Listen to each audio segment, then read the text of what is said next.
I wanted to give you an update on AB1482, which is the Assembly Bill 1482, which I sent out the tweets about, and I made some posts asking you all if this was something that you are interested in, if it's something that you are either for or against, to make your voice known to your state legislators. And so AB 42 is something that, the way that it was written, I was opposed for it.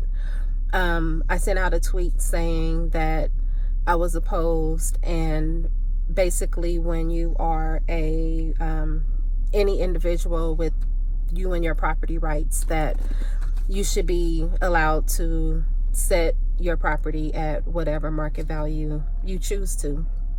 And so it actually did pass last night, but there were amendments made to it. So the amendment is that once the unit, the property, if it's a single family, is vacant, then the landlord can reset it to market value. And there's an additional Assembly Bill, which is 1481. Well, let me finish with the 1482. Also, if you're living inside of a current unit, then the increases are only going to be, the original bill was written at 5%, and it has been increased to 7%. And in areas like Los Angeles, or regional areas similar to that, so I would assume like San Francisco and Santa Barbara and things like that, the increase is to a maximum of 10%. So now you have an idea of what those numbers are. And then so for 1481, which was a separate bill, but in some ways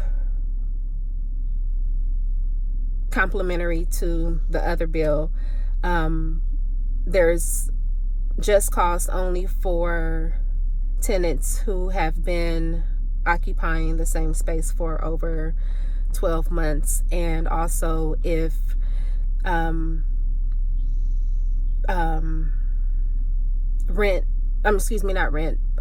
money's paid for you vacating a property is not what has been multiple thousands of dollars for some people.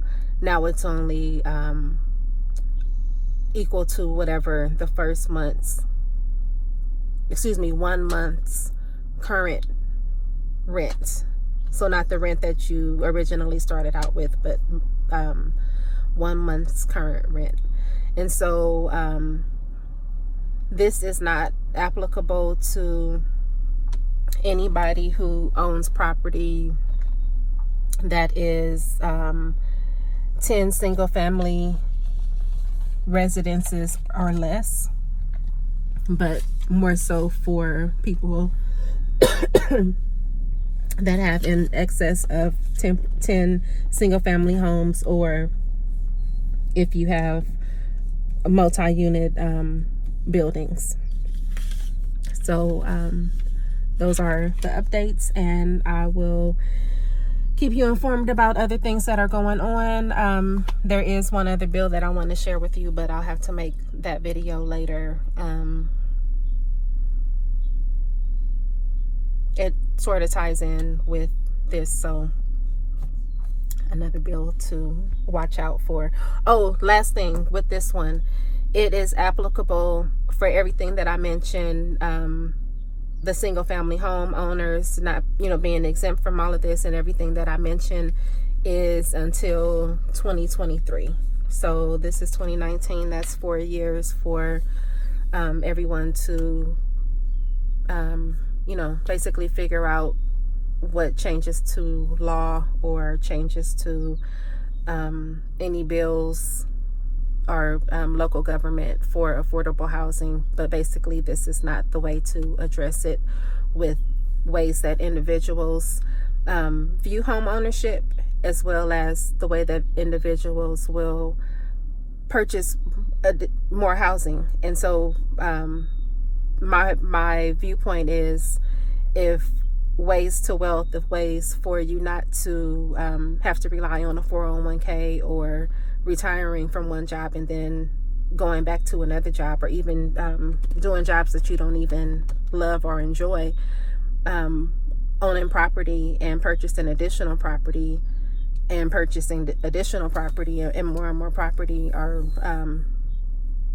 great ways in order to increase your wealth, not only for you, but for your family, for your children, and just for yourself. Different opportunities open up. So this is Marisha Morris, Land Baroness, and that's one of the reasons for my business name. If you have any questions, call me.